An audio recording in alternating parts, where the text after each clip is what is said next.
आगे बढ़ेंगे और रामपुर सीट पर घमासान मचा हुआ है। जानकारी है कि मोहिबुल्लाह नदवी ने नामांकन किया है।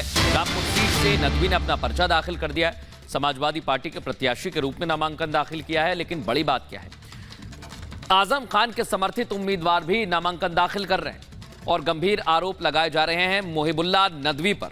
हालांकि इस बीच उन्होंने अपना नामांकन भर दिया है। उन्होंने रामपुर सीट से अपना पर्चा भरा है और ये भी जानकारी है कि यहां पर अब समाजवादी पार्टी में लड़ाई बड़ी दिलचस्प होने वाली है। एक दूसरे पर आरोप भी लगाए जा रहे हैं और इसका नुकसान भी चुनावों में देखने को मिल सकता है।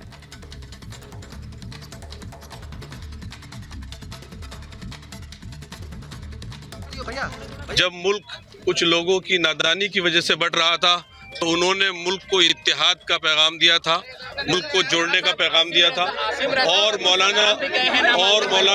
मौलाना आज़ाद उसी मस्जिद में नमाज पढ़ते थे, इमामत भी करते थे, सरपरस्ती करते थे। आज मैं उसी मस्जिद से सारे मुल्क के लिए अपने वतन अजीज रामपुर की सरजमीन से मोहब्बत का, प्यार का, अमन का, शांति का, खुशहाली का पैगाम लेकर आया हूं। और मुझे उम्मीद है कि आप लोग सपोर्ट करेंगे, हिमायत करेंगे और इंसानियत का पैगाम समझेंगे।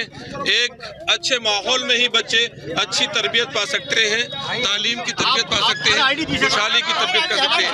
मैं समाजवादी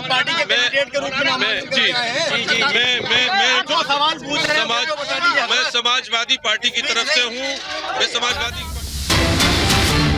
और इसी बीच अगली बड़ी खबर आपको बता दें, आजम खान के करीबी ने पर्चा भर दिया है। आसिम रजा ने नामांकन दाखिल किया। ये बड़ी खबर आपको बता रहे हैं। आजम खान के करीबी आसिम रजा ने नामांकन दाखिल कर दिया है, पर्चा भर दिया है। रामपुर से नामांकन दाखिल किया गया है, इस तरह की जानकारी मिल रही है।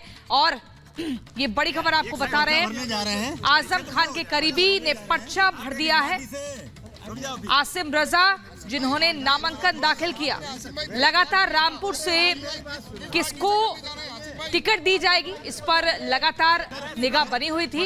लेकिन आपको बता दें, आसिम रजा ने नामांकन दाखिल करते हुए पर्चा भर दिया है।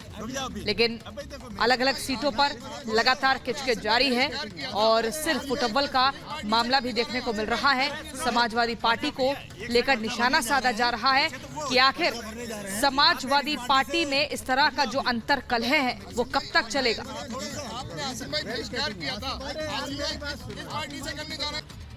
किसको क्या मिला है ये फैसला तो नॉमिनेशन प्रोसेस पूरा हो जाएगा 30 मार्च को, उसके बाद पता चलेगा।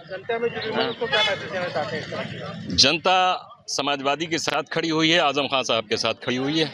इसके अलावा कुछ सोचने की जरूरत ही नहीं है। उनके जुर्मों के साथ खड़ी और उनके ऊपर जो अत्याचार हो रहे हैं, रामपुर की जनता दिल खोल के अपने जज्बात का इजहार करने के लिए बेचैन है। 19 अप्रैल को आज आपने किस पार्टी से पर्चा? मैंने बताया समाजवादी पार्टी से भरा, समाजवादी से भरा जैसा।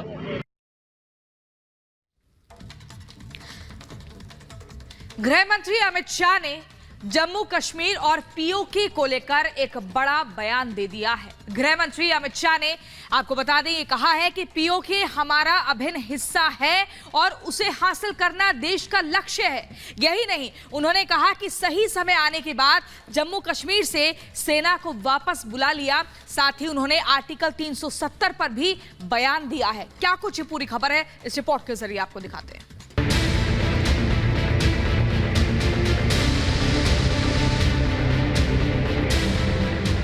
जम्मू कश्मीर से धारा 370 हटने के बाद से घाटी का रंग रूप बदल गया है। हर गली, हर सड़क पर खुशी का माहौल नजर आने लगा है। जिनके हाथों में कभी पत्थर होते थे, आज वो लैपटॉप हाथ में लेकर अपने उज्जवल भविष्य की तरफ देखने लगे। जिन जंजीरों में जम्मू कश्मीर के लोग जकड़े थे, आज उन्हें आजादी मिल गई है। अब मोदी सरकार जम्मू कश्मीर से अफस्पा हटाने का विचार कर रही है। मतलब जम्मू कश्मीर से सेना बुलाने की योजना पर काम किया जा रहा है। ये बात देश के गृह मंत्री अमित शाह ने एक इंटरव्यू में की। निश्चित रूप से चुनाव के बाद इस पर हम एक एक्शन प्लान बनाए हैं और जम्मू कश्मीर पुलिस के हवाले ही जम्मू कश्मीर का कानून और व्यवस्था की स्थिति होगी और धीरे धीरे ट्रूप्स बैरक में जाएंगे। ये हमारा एक डिजाइन बना हुआ है। हमने 7 साल का एक ब्लूप्रिंट बनाया है जम्मू कश्मीर पुलिस को हम स्ट्रेंथ कर रहे हैं। जम्मू कश्मीर की पुलिस अब अपने पैरों पर खड़ी हुई और जितनी भी मुठभेड़ हुई है इसमें ज्यादातर अब जम्मू कश्मीर की पुलिस करती है। पाकिस्तान ने कायराना हरकत कर जिस तरह से पीओके पर कब्जा किया था, उसे जल्द ही कब्जा खाली कराने का प्लान तैयार कर लिया गया है, जिस पर हर भारतीय का हक है, चाहे वो हिंदू हो या मुस्लिम। पीओके का हर कोई भारतीय है। गृह मंत्री अमित शाह ने पीओके को लेकर बड़ा बयान दिया। अमित शाह ने कहा कि पाक अधिकृत कश्मीर भारत का हिस्सा है और यह हकीकत है। वहाँ के मुसलमान भाई भी हमारे हैं और भूमि भी हमारी है। पाकिस्तान ने उसे हथिया लिया है। देश की पूरी संसद का मानना है कि पाक ऑक्यूपाई कश्मीर भारत का हिस्सा है और ये हकीकत है, ये हमारा हिस्सा है, भारत का हिस्सा है। और मैंने अभी एक इंटरव्यू में कहा है कि वहाँ के मुसलमान भाई भी हमारे हैं, वो भूमि भी हमारी है, पाकिस्तान ने हथिया दी। यानी अब नेक्स्ट टारगेट वो है कि हमने जी किसी भी तरीके से जो हर भारतीय का वो टारगेट है, हर कश्मीरी का वो टारगेट है, बिल्कुल सिर्फ होम मिनिस्टर का नहीं। इंटरव्यू के दौरान गृह मंत्री अमित शाह ने आर्टिकल 370 के हटने पर जम्मू कश्मीर की स्थिति और विपक्ष की तरफ से फैलाए जा रहे भ्रम पर भी बात की। उन्होंने कहा कि अनुच्छेद 370 हटने के बाद जम्मू कश्मीर में शांति आई है, टूरिज्म बढ़ा है, विकास लोगों के घर तक पहुंचा है, आतंकवाद खत्म हो गया है, पत्थरबाजी न के बराबर हो गई है।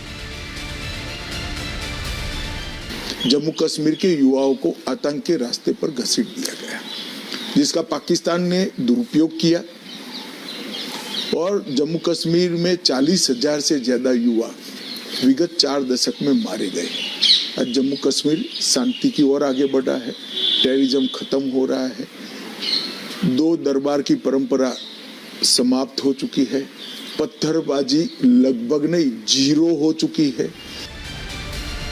यही नहीं, अमित शाह ने विपक्ष पर परिवारवाद का आरोप भी लगाया और कहा कि विपक्ष की सरकारों ने 75 साल तक सत्ता का स्वाद चखा, लेकिन जम्मू कश्मीर का विकास नहीं हुआ। शाह ने कहा कि पीएम मोदी के कुशल नेतृत्व में अब जम्मू कश्मीर की तस्वीर बदल गई है। हमारा उद्देश्य यही है कि ये 3 पार्टियां हैं, कांग्रेस, एनसी और पीडीपी, ये तीनों परिवारवादी पार्टी ने जम्मू कश्मीर में जमहूरियत को रोका है, लोकतंत्र को नीचे पहुंचते तक रोका है। आज तक आजादी के इतने सालों तक, जब तक मोदी जी प्रधानमंत्री नहीं बने, पंचायत के चुनाव नहीं हुए थे। आज 30,000 से ज्यादा जनता के प्रतिनिधि पंचायती चुनाव में हिस्सा ले चुके हैं। ये बहुत बड़ा अचीवमेंट है भाई। हमारा सियासी मकसद कोई नहीं है, हमारा मकसद यही है कि जनता अपने भले में कौन है इसको जाने।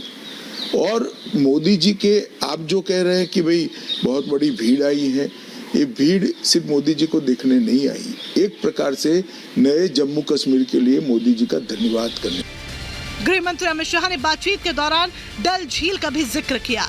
उन्होंने दावा किया कि पीएम मोदी के तीसरे कार्यकाल में जम्मू कश्मीर में दुनिया की सबसे खूबसूरत झील बनेगी। बेशक केंद्र में पीएम मोदी की सरकार आने के बाद से ही जम्मू कश्मीर की किस्मत बदल गई है।